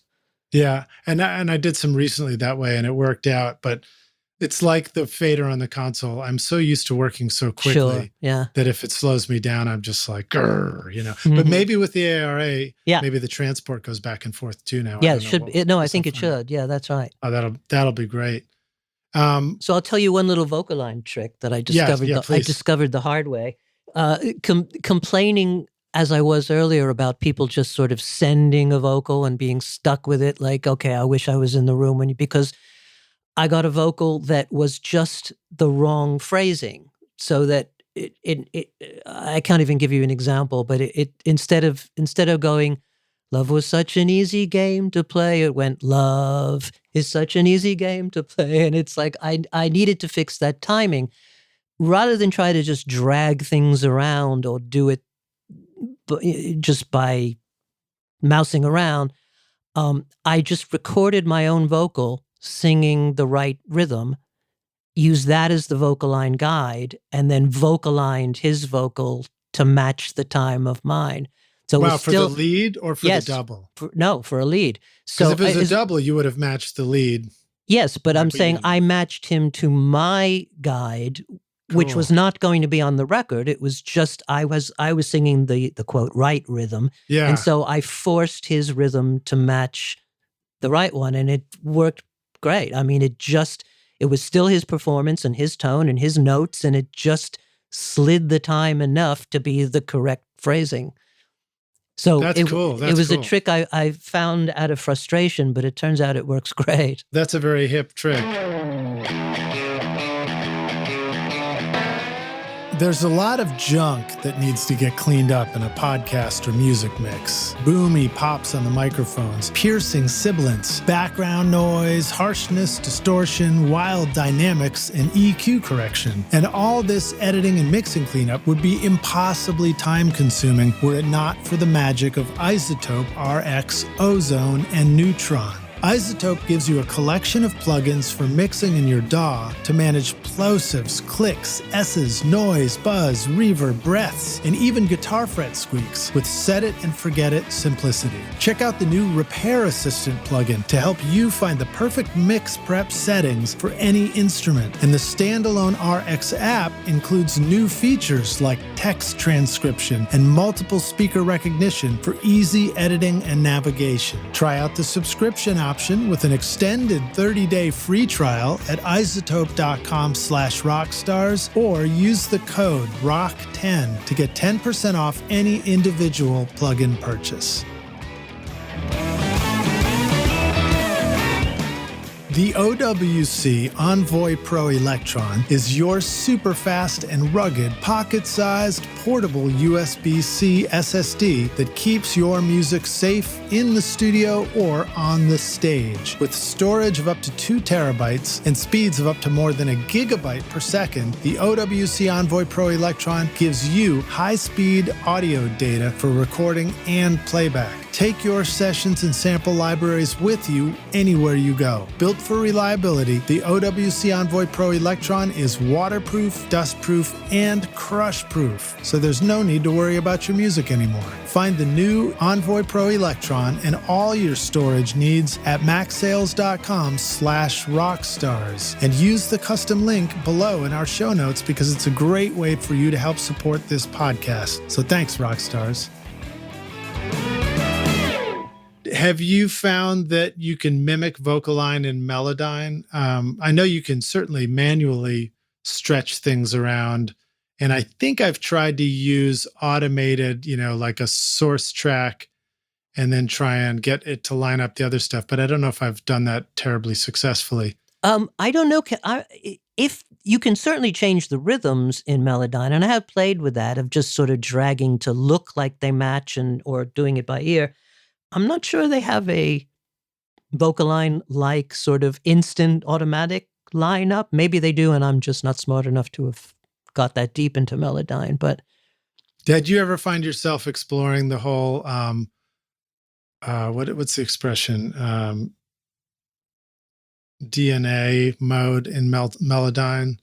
No, I access where you're getting the whole chord. Yeah, well, I mean, I have done some polyphonic changes and pitch shifting in Melodyne, changing the chord or but there's a whole thing where you can, essentially EQ bits of the spectrum in and out, looking at a note in Melodyne. Right. I've seen the videos on that, but I can't say I've ever played with it. I'm not sure it's one of those things again where I'm not sure I need it. Unless somebody gave me a compelling reason why I need it. My tendency is to do less processing, not as much as possible. I've never really done the chord changing in Melodyne. I mean, I've explored it, but I don't know that I've ever really needed to. It's funny, like how Melodyne does all these, and has all these incredible abilities and claim to fame. But then I'm like, but really, I'm just using it to tune vocals, or even I can do that. Well, but again, I've used it to tune guitars, which are polyphonic. You can tune the chord of a guitar, and which is pretty great. You mean when a guitar's out of tune slightly, you fixed it? Yeah, and you can fix one string out of tune. That's what I mean, because of the polyphonic nature, yeah. Was it a clean guitar, or did it have some distortion? It had some distortion for sure. Wow. I guess the more distorted it gets, the harder it is for it to detect, but it works. I've yet to have it balk. And I had one thing a while ago where it was a harmonica, like a blues harp solo thing, which was a few notes at once and was just playing. The songwriter felt like it was the special guest had played sort of in the wrong mode, like sort of a major scale over what should have been minor. Right. And I was able to fix that internally with Melodyne that, actually changed the voicing of the harmonica, which was pretty interesting. Yeah, that's pretty fun stuff. I've done that where you change the, I can't even think of the word. You change the tone of the instrument or the human voice to sound more lower tone or higher tone. Well, the formants, yeah. The formant, yeah. Thank you. Yeah, well, is it Microshift, that plugin? Little Microshift? That's right. Yeah, that's It does pretty that as great well, for yeah. that. Yeah. Yeah. Melodyne's fantastic. Sometimes I wish it had a little bit of auto-tune in it where you can sort of in graphic mode, you just simply draw where you'd like the curve and the note to go. Yeah. I guess that's less the way my head works about the notes, but I know what you mean. I mean, you do have that through line. You might want to check out. I was in the beta team for it, so I was demoing Repitch, which is Synchro Arts' new pitch shift plugin, but sort of, I guess, based on Revoice, but it's like a simpler, very specific vocal tuning plugin, which does sort of the best of Melodyne and Autotune combined. You can draw the line, or you can slide the blobs. So it sort of does both. I'm definitely going to be playing around more with it and try to get used to it, because it does sound maybe the best of the bunch. Like that's good to know. Yeah, their tuning algorithm is pretty great. It's funny. There are a bunch of options out there for tuning, and I guess you can explore them all and figure them out. I'm always struck by, I will teach kids occasionally, and they just have Logic at the school library where they do that. And then you look in and people who use Logic, they're like, oh yeah, you just go in here and you just change the pitch on your thing and you don't even think about it. It's like, oh, sounds pretty good actually. Okay. Who knows? Back in the day when we were first getting into this stuff, we used not Pitch in Time. I don't even remember what it was called. It was a particular tuning program, but the band only liked it if I manually adjusted the pitch. And I used to sit there. Yeah. I used to sit there with a strobe tuner, and I'd plug the vocal into that, and then I would play Pro Tools at half speed, and I'd watch the tuner do the movement, and then I would manually do the opposite and draw out the line and try and straighten out. It was most ridiculous. It would take me 8 to 12 hours to tune the vocals. On song. That's too tedious for me. It was terrible. Yeah. But, sometimes you got to go through that. You got to go through a little bit of hell to kind of get your skill set together in the studio. Yeah, or to find out what's not worth doing. Yeah, exactly. Well, tell us what you're excited about now. You guys are making music. You're teaching stuff over at Production Expert. You're recording your own stuff. What are you really excited about? Well, I have to say we're about to play some Too Much Joy live shows, only 3 of them at the moment, but for the first time in, I think, 17 years, we're going to play together live, which is both terrifying and exciting. I think that's going to be a lot of fun. And we're also getting back to a little bit of touring with Cyndi. That, again, the pandemic had shut down pretty much everybody. So we've had a couple of one-offs, but we're now just starting to gear up and play some more. I think we're supposed to go, I'm not sure when this podcast will air, but I think we're supposed to be, I don't think it's a secret, we're supposed to be in Australia and New Zealand in March, which will be fun. Always good to go there and play. So I'm excited about getting back to some touring and hoping it's going to be safe and feel comfortable, but I think for a long time now, playing live has been sort of 50% of my life, and the other half being working in the studio. So I've kind of missed being off the stage for a while. I always say when in the studio, nobody claps. Well, I mean, I clap sometimes in the control room, but if the soundproofing is good, they don't hear me. Okay, so that prompts a question I had written down somewhere here about guitar rigs. Well, I guess so. You're taking a guitar rig for this stuff, right? As well, or just bass? Oh, well, in Too Much Joy, I'm playing guitar, and with Cyndi, I play bass guitar. But in both cases, I'm using my Kemper profiling amplifier, which has been just a revelation for me. Thanks to Eric Bazillion from the Hooters. That we made a record, co-produced a record together where we did everything on his Kemper, and I went, not only does this thing sound really good, but we made all the profiles of his amps and my amps and said, okay, I'm going to mic them the way I like it. It's going to sound just the way I like guitars to sound, profile it, and now, boom, one button, and it sounds like my favorite AC30 with my Gefell through my preamp. It sounds just like the way I want it to sound, not somebody else's idea of an AC30 model. Yeah. But and let me pause you for a second. Sure. Where does it sound like that? We're talking about on stage in this Well, instance? both. In the studio first was the revelation, because then a week later, if you say, I want to change that one guitar chord, or I want to replay that one bit of the solo, instead of, oh, well, the humidity is different today and the amp sounds different, or where are the notes? How was that amp set? Where was the mic exactly? Yeah. No, one button, it's exactly the same as it was 2 weeks ago, and you can store an infinite number of those. So the repeatability of it for the studio is just brilliant. I mean, that saves so much time and effort. So that implies that you would be doing direct out of the Kemper in the studio, and it would have the speaker modeling as well. Yes, because it's already captured the whole chain the way I want it to sound. Now, how about for live? Would they also take a direct? Yes, because then I've not only profiled my bass amps to sound the way I want them to sound, but it gives me the ability to say, for years I toured with a high watt and Vox cabinets with Cyndi playing bass guitar, and then I toured with an SVT, and then so the point is, here I can play time after time with a B15 model.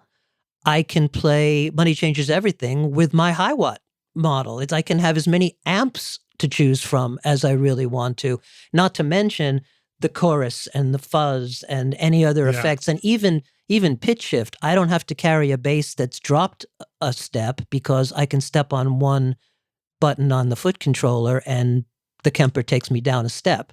Wow. So it gives me not only the repeatability of one XLR and I sound the same to the front of house every night, but it also gives me all these options of having every amp I could possibly want, which isn't a lot. It's 2 or 3 for me on stage, but that's 2 or 3 amps I would not be touring with. I'm not going to tour with 3 different bass amps, but I can have them if I want them. So now it's letting you use, it's replacing the effects pedals that you would otherwise use as well. Yeah. But is it actually capturing your effects pedals, or does it have to use a digital model of that? You can do either. You can, it'll only essentially profile one thing at a time. So I can profile an amp with a fuzz, but then I don't have control over them separately. Or it has really good built-in effects and wet-dry mix on those effects. So for bass guitar in particular, I can 50% a rat pedal in, or 50% a big muff in mixed with the bass. And it has a really good chorus that's an emulation of a Boss chorus that I use. Right. So I like its internal effects. Like, I don't have any problem with that. Although for a long time, our touring guitar player was using her pedal board in front of the Kemper and just using the Kemper as a pedal platform. But now she's also moved into using its internal effects. They're really, really good, and there's almost nothing you can't get out of them. That's cool. And then when you do the drop tuning, I guess with the bass, maybe you can fool your brain into not being confused by the bass being in one tune and what you hear being in a different tune. Well, you're not hearing it with the guitar too. Yeah, with the guitar too. You're not hearing it acoustically anyway. You know, I'm wearing in-ear monitors. All I'm hearing is what's coming out of the Kemper. Yeah. So there really is no disconnect, and the tracking is pretty phenomenal. I mean, you'd really have to. I've yet to hit the limit of the tracking. I mean, I slide a lot as a player. I'm a pretty slidey player, and there's no stair stepping or any sense that it's tracking. It really works great. That's cool. All right, let me see here. Let's talk about synths for a sec. Do you want to talk about synths? Do you use synths much in your production, and do you have any feelings about virtual and hardware stuff? Yeah, I mean, I'm not primarily a keyboard player, but I will add keyboards as needed. And I definitely use some synths. And these days, pretty much almost all in the box, because again, not being a keyboard player, I'm not investing a lot in hardware synths in my world. So I have a couple that I think are really great. The Arturia Prophet is a go-to for me. There's a company called TAL, T-A-L. Do you know them? Yeah, and I'm not sure. I might know those guys, but I definitely know Arturia. Well, TAL makes a spot-on Juno 6 or 60 a synth that is just, to me, indistinguishable from the real thing. It's really, really great. So that does imply a thing that you enjoy having the virtual ones be something that's familiar from the yeah, I mean, they're the kind of sounds, they're the era of sounds I'm most comfortable with. And so I tend to have a Memory Moog and a Prophet and a Juno, that those are the things I'll go to first. And again, unless I'm missing something else, then I have to go on a hunt. I mean, I have a lot of other stuff, but I mean, those are the things I tend to go to first. Well, when I was out in LA at NAMM, I had the pleasure of sitting down for lunch one day, and I was sitting right next to Tom Oberheim, and I got to meet him and shake his hand and say hi and stuff. And it's always fun for me to go look at all the synth stuff. I love it too. I started out learning on analog synths, like the ARP 2600 and the 2500. Sure. And but I am fascinated by all the super modern kind of synths. I guess that when you get into the world of samples and wavetables and granular synthesis, it becomes so it's like an unlimited possibility of sounds. So it can be a little overwhelming. Yeah. And, I worked with the PPG Wave a bunch with the Fix, that Rupert was really into it. And it sounds like nothing else. I mean, I really thought it sounded great, but I'm not sure anybody in his camp, or certainly in mine, really understood it. It was always like sort of paging through until you found something you liked and went, oh yeah, that's cool. Yeah. Which I'm capable of doing that, but I'm not capable of actually programming it. Yeah. And I always find that if you're going to do that, kind of preset exploration, it's like you're mining for sounds or something. It just has to be the right timing. You can't do that under pressure. You gotta, unless you already know where you're headed, you just gotta be in a relaxed, casual time. But and one of the challenges for me when it comes to synths, like what you even described with the guitar and the Kemper, is I'll hear these weird, cool sounds and they inspire an idea, and maybe it just becomes the sketch of a new song thing. And then I come back later and it's like, the trick is like, how do you find that sound again so you can re-record it later or use it on the master recording if you just had a sketch demo initially? Yeah. You got to save it. That's the only way to do it. Yeah. Yeah. I mean, the good news is we can save almost everything these days, right? So. Yeah. And when it's plug-in world, it's, you've got it. Well, you've got the ability to save the plugin. I think remembering the power of a screenshot too is helpful, because even if you can't find that update and that version was old and that computer's now on the shelf, if you got a photo of it somewhere, that can help a lot. Yeah. Well, I will put whatever choice I make on the Kemper when I'm making a record, whichever profile I'm using, I will put in the comments in Pro Tools. This was the Strat treble pickup. This is the Kemper profile. And so if I need to go back and record, I can just look at that little note and know which one to call up. Yeah, I find the comments to be super helpful. And the place I always get burned by the comments is I'm always importing tracks from a different session. And then I have the same comment everywhere. And then I'm like, I don't even know what that was for anymore. Do you feel like the time you've spent watching YouTube videos, trying out mix tricks, and tweaking version after version of your mixes has not gotten you anywhere? Have you been looking for a simple or straightforward step-by-step process for creating a pro mix that won't take years to learn? What if you could learn that process from a Grammy-winning mix engineer who understood all your mixing struggles and could coach you through them? If you struggle with any of these questions, then the Ultimate Mixing Masterclass is for you. Now you can discover a proven step-by-step mix system from Grammy-winning mixer Craig Alvin for consistently creating a pro-quality mix from your home studio that will sound amazing everywhere. Here's a quote from one of the students. Absolutely the most informative and helpful block of information mentoring on the mix process I've ever been a part of. This was like sitting behind a mix engineer for years, watching and picking up tips along the way, condensed into a 6 to 7 hour session. Look, when you're ready to take your mixes to Grammy-winning quality, then go to ultimatemixingmasterclass.com and go check out Craig's ultimate snare mixing trick now for free.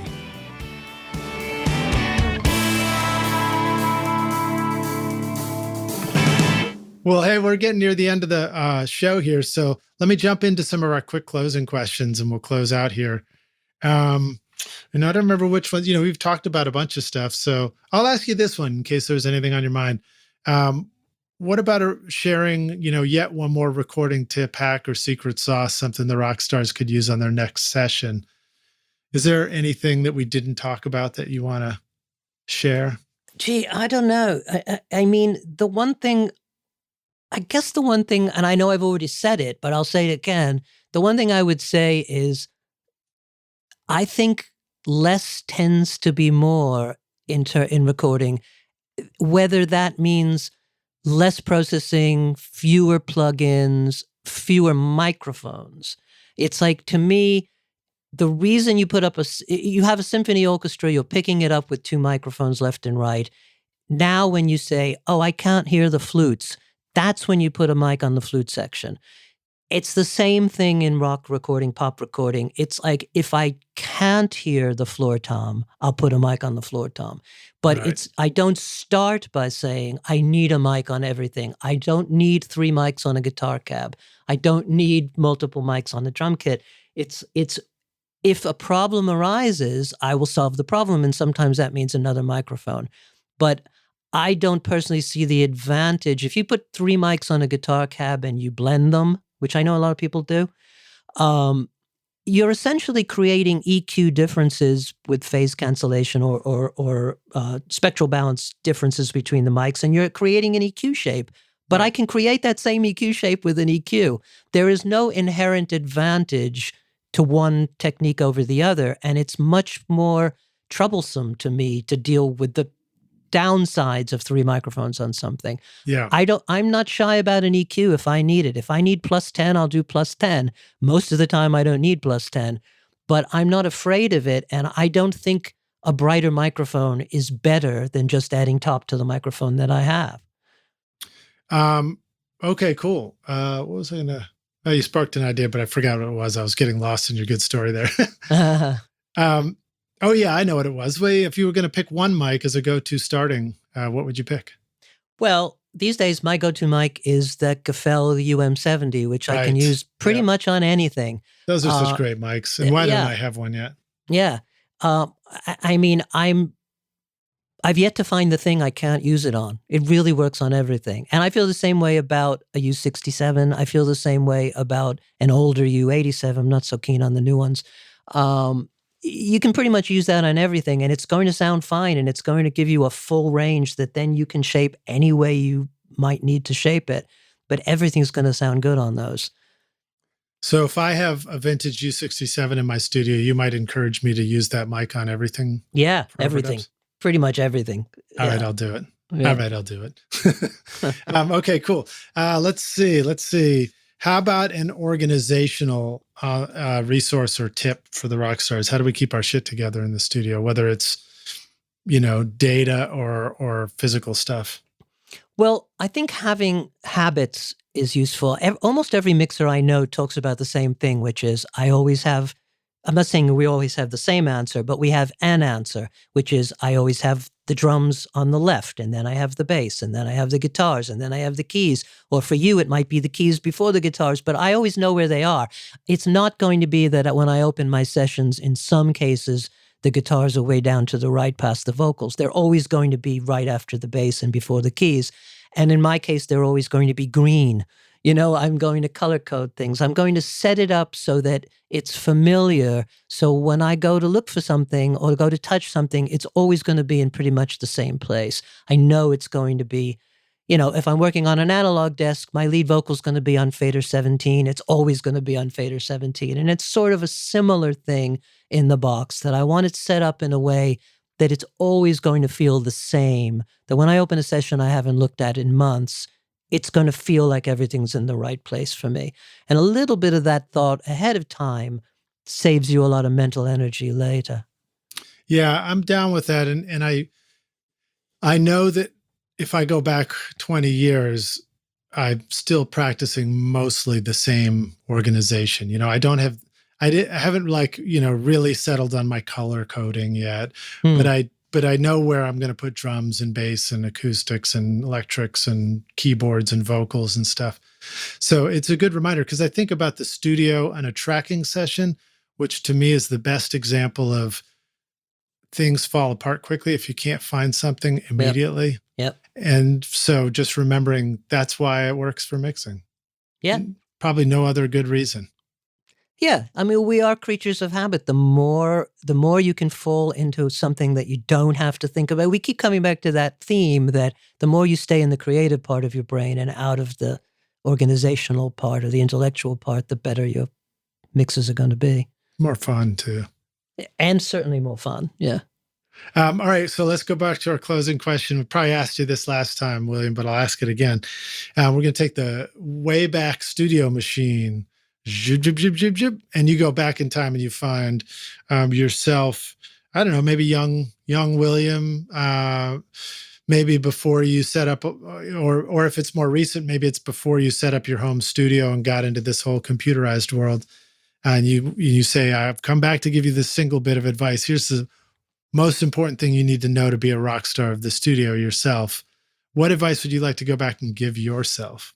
Okay, I wrote down the exact quote because I don't know if this is the sort of thing you think you're looking for, but I would go back and tell myself the Tom Petty quote, which is, most things I worry about never happen anyway.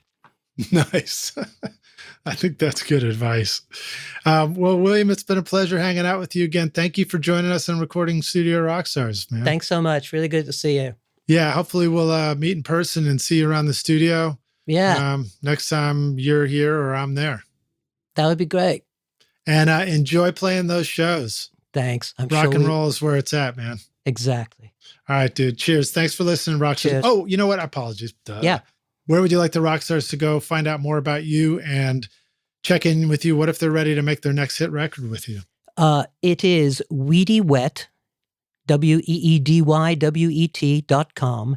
I assume you'll put a link, but it's weedywet.com is where you can find me. And you can certainly find my musings about recording at the Production Expert or Pro Tools Expert website. Awesome. Well, yes, and Rockstars also, we have, again, links in the show notes and William's playlist of awesome music. So please go listen to it. You didn't say awful, right? No, awesome. Oh, good. Yeah. Awful, that would just mean full of awe. Full of awe. It means exactly the same thing. Yeah. Groovy, dude. Thanks for hanging with us. We'll see you around the studio. Rockstars, thanks for listening. Cheers. Cheers. Thanks so much for listening to Recording Studio Rockstars. If you enjoyed the show and want to help make it better, then please share this episode with your friends on social media and leave a rating and review on iTunes to help the podcast reach more rock stars like yourself. You can click directly over to iTunes or go to rsrockstars.com/review for an easy explanation. And remember to hit the subscribe button to keep up with weekly episodes. And if you're ready to make your best record ever now, then head over to Recording Studio Rockstars Academy, where you can start with my free course at mixmasterbundle.com. And if you want more free content from Recording Studio Rockstars, all you have to do is go to rsrockstars.com/email. Again, that's rsrockstars.com/email to enter your name and email, and I'll keep you in the loop with articles, videos, podcast updates, and even free gear giveaways for your studio. Just look for the link in the show notes below. Thanks so much for listening, and thanks for being a rock star. I'm Lid Shaw, and this is Recording Studio Rockstars. Now, go make great music.